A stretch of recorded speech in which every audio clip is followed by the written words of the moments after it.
Good evening, dear students. In our previous lectures in current electricity, we have introduced so many physical quantities, and you must have understood the things in relation. Today, I'll be introducing one more quantity, okay? जैसा कि मैंने circuit में explain किया था आपको, resistance कुछ उसी तरह का। Okay, let's see internal resistance of a cell. Okay, now you must be thinking कि एक सेल जो होता है, फाइन, वो खुद करंट बनाता है, तो सेल के पास इंटरनल रेजिस्टेंस कैसे? Getting me? मतलब जो बना रहा है, ओके, वही रेजिस्ट कर रहा है अपने आप ही, अपने बनाए हुए कंटेंट को। Let us see how a cell is able to do this particular thing. Let's consider this circuit, a resistance, an EMF, a cell, okay, a cell with EMF E is attached, making a simple circuit. क्या होगा इस situation में? ये जो cell है ये current flow करवाएगा as per the value of resistance. मान लिया current I is looping around in the loop. इस लूप के अंदर करंट I घूम रहा है। अब देखो, करंट I यहां से भी करंट I गया, यहां से बाहर करंट I निकलेगा, और यहां से करंट I बैटरी से बाहर निकला था और यहां से घूम के ये बैटरी के अंदर। ठीक, अगर यहां पे आपको दो क्वेश्चंस दिए जाए, one, in which direction the current flows outside the cell, okay, and the second question is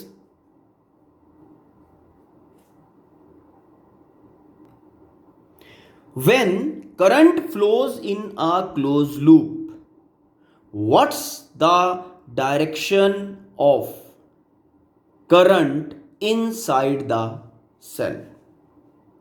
okay, इसी चीज को अगर अदर वे पूछना है, देखो हम यहां पे अगर बात करें, इस क्वेश्चन की मॉडिफिकेशन इलेक्ट्रॉन की टर्म में ली जा सकती है। In which direction current flows in the circuit outside the cell.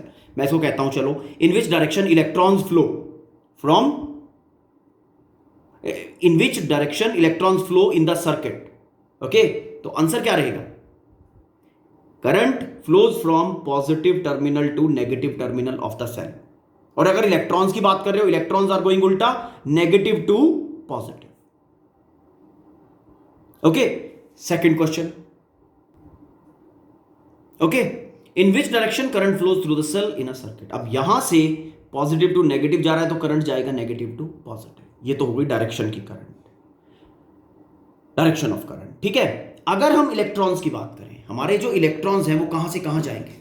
Electrons first question के लिए आउटसाइड, अगर बैटरी के आउटसाइड बात की जाए, okay, they will be going from negative to positive, okay, और inside the cell they will be flowing from positive to negative.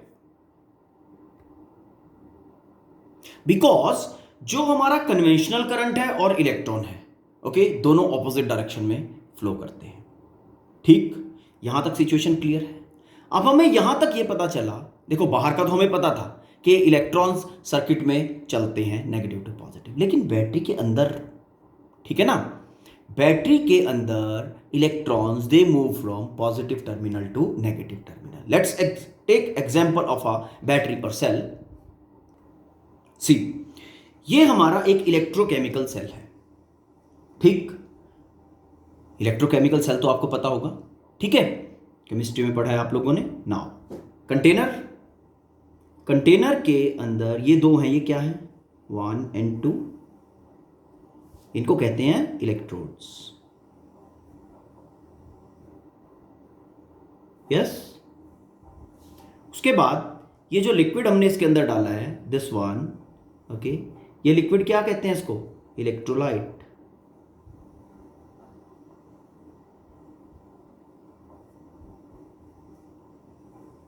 Okay, होता क्या है, ये इलेक्ट्रोलाइट बेसिकली केमिकल है, ये इलेक्ट्रोड्स किसी पर्टिकुलर मटेरियल के होते हैं, ठीक है। तो ये जो इलेक्ट्रोलाइट है ना, ये इस तरह से इन इलेक्ट्रोड के मटेरियल्स के साथ रिएक्ट करता है, ओके, कि it removes electrons from one of the electrode and gives electrons to another electrode. I'll not be going in details, okay, of the chemistry of this particular cell. Basic funda about this cell is, as I told, जो electrolyte है ना, electrolyte react with these electrodes in such a way, okay, कि एक से वो electrons बाहर निकालता है, ओके, ठीक, एंड गिव्स और accumulate electrons to other electrode. अब इनिशियली जब ये इलेक्ट्रोड्स थे आपके, ये न्यूट्रल थे, ठीक है, इन एक में से इलेक्ट्रॉन निकले, जिसमें से इलेक्ट्रॉन निकला उसके ऊपर कैसा चार्ज आएगा, which type of charge that will acquire, that will acquire positive charge, मतलब positive terminal of the cell बन गया,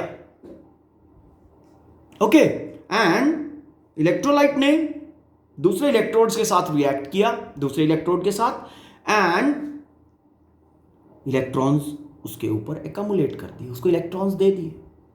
सम chemistry is happening, okay, basic फंडा आई एम टेलिंग यू. तो जब वो इलेक्ट्रॉन्स उसको दे रहा है तो उसके ऊपर नेगेटिव चार्ज इलेक्ट्रॉन्स का एक्सेस हो जाएगा, तो दैट टर्मिनल बिकम्स नेगेटिव.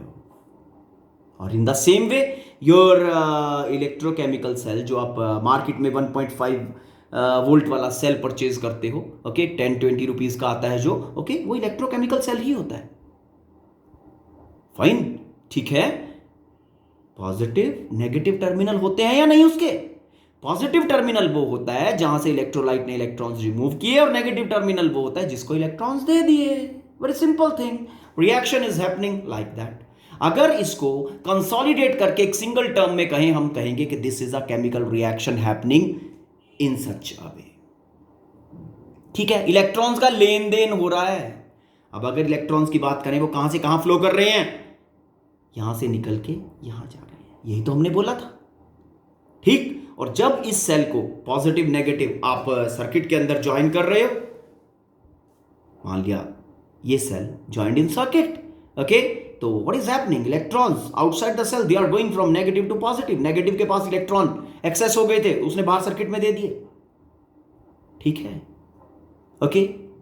और इनसाइड द सेल यहां से इलेक्ट्रॉन्स ने एंटर किया, पॉजिटिव से negative, conservation of charge obey करता है, because no charge is moving outside the circuit. Circuit जितना चार्ज बैटरी से लेता है उतना चार्ज बैटरी को हैंड ओवर कर देता है. Hope this is clear. अब जो सोचने वाली बात यहां पे है, सोचने वाली बात यह है कि when this cell is joined in circuit, okay, चलो मान लेते हैं इसको सर्किट में भी ज्वाइन कर दें. ये वन टर्मिनल, यहां पे हमने एक रेजिस्टेंस लगा दिया, ओके, आर, एक सर्किट ज्वाइन कर दिया which has resistance R. Now what will be happening, क्या होगा, okay, current will be flowing from positive to negative and electron will be flowing from negative to positive, है ना. और अगर battery के अंदर की बात करें, ओके, बैटरी के बाहर पॉजिटिव टू नेगेटिव करंट जा रहा है, तो घूम के अपना लूप कंप्लीट करेगा, negative to positive conventional current जाएगा, और इलेक्ट्रॉन्स कहां से कहां जाएंगे, पॉजिटिव टू नेगेटिव. जिस तरह से एक्सटर्नल सर्किट करंट फ्लो को रिस्ट्रिक्ट करता है, ओके, स्टॉप करने का कोशिश करता है, ऑब्स्ट्रक्ट करने का कोशिश करता है, ओके, एंड हैव रेजिस्टेंस, और उस सर्किट की रेजिस्टेंस हम डिफाइन करते हैं या नहीं, हाँ. तो यहां भी तो मटेरियल है ना सेल के अंदर, तो जब ये करंट लूप अराउंड करेगा या इलेक्ट्रॉन्स जाएंगे पॉजिटिव टू नेगेटिव, तो जो भी material, whatever material will be coming on the way, उसके साथ आपके जो कैरियर्स हैं, दे will B colliding. When they will B colliding, what will be happening,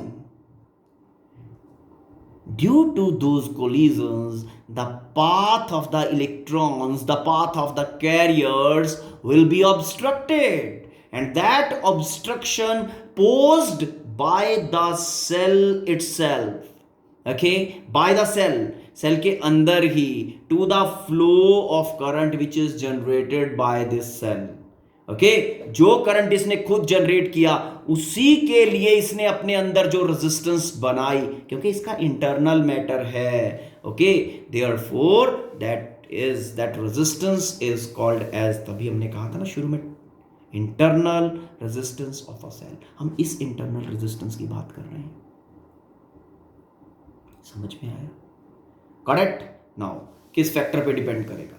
internal resistance of a cell. चलो, आपको इलेक्ट्रोकेमिकल सेल नजर आ रहा है. यहां पे दो वेरिएबल्स मैं आपको बताता हूं. One is separation between the electrodes, this is one. Another one is area of electrodes. ये इलेक्ट्रोड कितने बड़े बड़े हैं? Area of electrode. तो area of electrode and separation between the electrodes, इसके ऊपर इंटरनल रेजिस्टेंस कैसे डिपेंड करता है? Internal resistance of a cell. Now factors affecting internal resistance of a cell. देखो, जो रेट ऑफ रिएक्शन जो इसके अंदर हो रहा है सेल के अंदर, उसको अफेक्ट करेगा, वो इंटरनल रेजिस्टेंस को अफेक्ट करेगा. ठीक है, रेट ऑफ रिएक्शन ज्यादा होगा, व्हाट विल बी हैपनिंग? उतना ज्यादा इलेक्ट्रॉन्स का एक्सचेंज होगा. जितना ज्यादा इलेक्ट्रॉन्स का एक्सचेंज होगा उतना ज्यादा करंट बनेगा. जितना ज्यादा करंट बनेगा उतना इंटरनल रेजिस्टेंस कम होगा. Okay, now see, area of electrode के ऊपर इंटरनल रेजिस्टेंस कैसे डिपेंड करेगा? See here in diagram. अगर एरिया ऑफ इलेक्ट्रोड ज्यादा हुआ, ओके, तो number of interacting points, number of reacting points, जहां ये इलेक्ट्रोड जो है, ये इलेक्ट्रोड और इलेक्ट्रोलाइट दोनों रिएक्ट करेंगे. ओके, तो वो इंटरैक्टिंग पॉइंट ज्यादा हो जाएंगे और रिएक्टिंग पॉइंट ज्यादा हो जाएंगे. ज्यादा रिएक्टिंग पॉइंट्स होंगे, रिएक्टिंग साइट्स अगर ज्यादा होंगी तो इलेक्ट्रॉन ज्यादा रिमूव और ज्यादा हैंडओवर होंगे. ठीक है, अगर इलेक्ट्रॉन ज्यादा रिमूव मतलब इलेक्ट्रॉन फ्लो मोर मतलब internal resistance will be lesser. तो if area of electrode will be more, internal resistance will be less, मतलब they are inversely related. Next thing affecting the internal resistance is distance between electrodes. ये जो आपके दो electrodes है ना, okay, इनमें कितना डिस्टेंस है? अगर इनके बीच में डिस्टेंस ज्यादा होगा, ओके, अगर इनके बीच में डिस्टेंस ज्यादा है तो इलेक्ट्रॉन जो यहां से निकलेंगे, ओके, इस पॉजिटिव इलेक्ट्रोड से नेगेटिव तक जाने के लिए उनको ज्यादा मटेरियल लेंथ ट्रेवल करना पड़ेगा. सिंपल थिंग, ज्यादा मटेरियल लेंथ ट्रेवल करना पड़ेगा तो ज्यादा कोलिजन्स होंगे. ज्यादा कोलिजन्स होंगे तो क्या होगा? ज्यादा इंटरनल रेजिस्टेंस होगा. वेरी सिंपल थिंग है ना. देखो, सेपरेशन ज्यादा तो length to be travelled by electron, okay, inside cell, okay, that is more. If length traveled is more when electron is moving from positive to negative, okay, then in that case number of collisions will be more, so resistance will be more. So distance between electrodes, okay, how that will be related? That will be directly proportional. Mean if the distance will be more, the internal resistance will be more, okay, or vice versa. Now temperature of electrolyte. Temperature of electrolyte जब मैं कह रहा हूं ना, तो temperature of cell होगा basically. ठीक है ना. ओके, इलेक्ट्रोड्स का भी टेम्परेचर कह सकते हैं. तो देखो, टेम्परेचर जो है बेसिकली वो रिएक्शन को किस तरह से इफेक्ट करता है, आप वो सोचो. ठीक है, जब टेम्परेचर ज्यादा होगा तो आपका जो रेट ऑफ रिएक्शन है ना वो बढ़ जाएगा. ठीक, जब रेट ऑफ रिएक्शन इंप्रूव होगा तो यहां से इलेक्ट्रॉन डिलीवरी और यहां इलेक्ट्रॉन का रिसेप्शन दोनों इंक्रीज कर जाएंगे. मतलब current flowing inside the electron का फ्लो या फिर करंट फ्लो. ठीक है ना, current flow negative to positive and electron flow from positive to negative. Okay, वो क्या कर जाएगा? इंक्रीज कर जाएगा. अगर करंट फ्लो इंक्रीज कर गया तो इंटरनल रेजिस्टेंस का क्या होगा? इंटरनल रेजिस्टेंस विल रिड्यूस, है ना. So with the increase of temperature, because of increase in rate of reaction, okay, increase in rate of reaction, the internal resistance reduces, inversely proportional.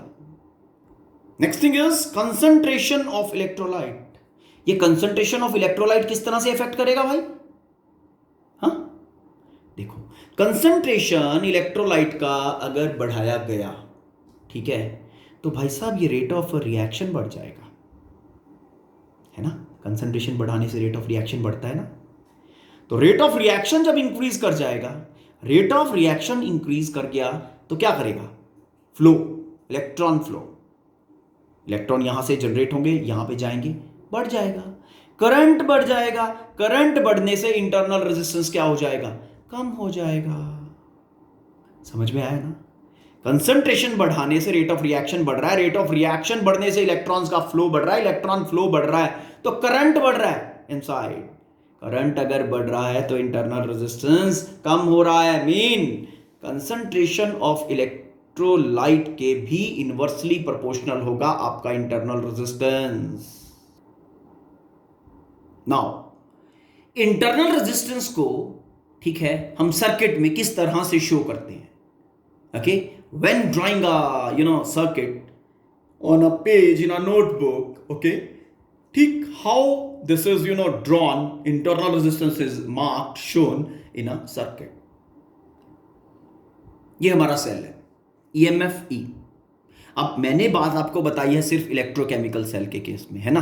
बाकी जो भी आपके पास cell होगा, जो भी वोल्टेज जनरेटर होगा, every voltage generator has a internal resistance, okay, due two reasons depending on it.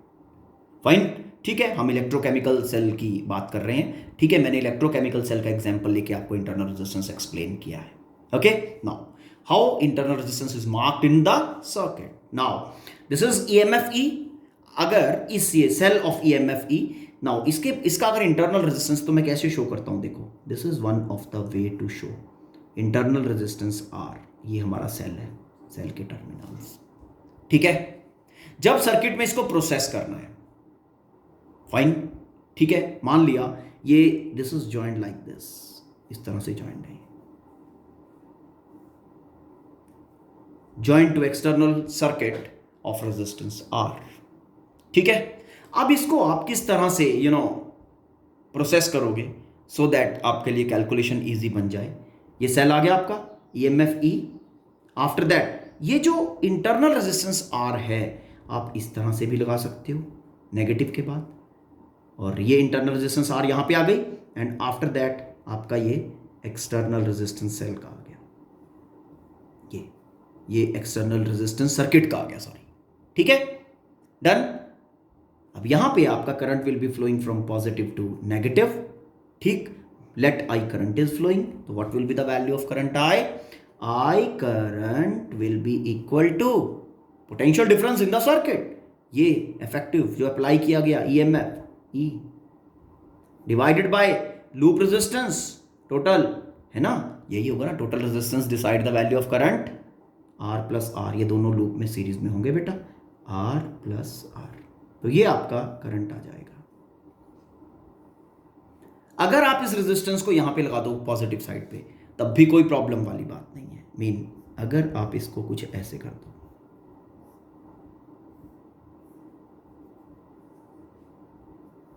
behavior will be same, the circuit will be behaving in the same manner। ये internal resistance R यहां लगा दी, ये EMF, और ये आपका circuit का resistance R। This and this both configurations are same. यहां पे भी जो करंट मिलेगा वो आपको सेम ही मिलेगा। EMF applied E over loop resistance कितना बन गया? R प्लस R, ठीक है, समझ में आया। जब बैटरी डिस्चार्ज करती है तो current flows from positive to negative, current इस तरह से फ्लो करेगा बेटा, पॉजिटिव टू नेगेटिव, ठीक है। चार्जिंग के केस में जो करंट होता है, ओके, वो पॉजिटिव टर्मिनल के अंदर जाता है, फाइन, ठीक। उसकी बात हम नेक्स्ट लेक्चर में करेंगे। Hope you have understood. Now revise it, fine. तो after this we will be discussing in next lecture terminal potential difference and EMF, okay, charging discharging की भी थोड़ी सी बात करेंगे, fine. Thank you, have a nice day.